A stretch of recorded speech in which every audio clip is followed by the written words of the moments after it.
Alright. So kita start dulu.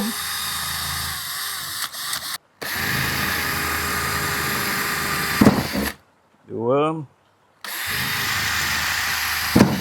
tiga, empat, lima, enam, dan kat hujung ni 7. So kita ada 7 lubang dekat sini. Dan lubang-lubang ni nanti saya tunjuk. Kita pakai kain felt untuk dijadikan bahan untuk meresap air ke tempat medium ni.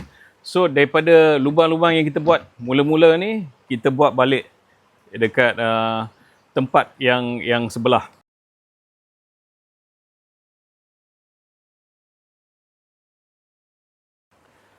So semua sekali kita ada 14 lubang. 17 ni, 17 ni.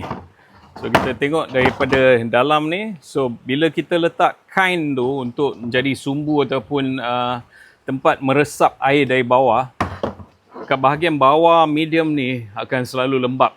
Dia akan selalu ada air lah, ada kelembapan, dan akar-akar yang turun ke bawah memang akan dapat cukup air. Ini dia punya tempat tangki bawah tu, memang tak ada lubang. So kalau kita letak satu atas satu ni, dia akan jadi tempat tanam dan tempat tangki air.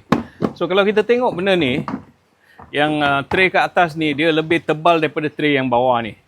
Kita perlukan lebih banyak ruang untuk tanam tanaman macam bayam. Yang bekas air ni tak payah nak besar sangat. Kita perlukan air cukup lah. Ini dah cukup.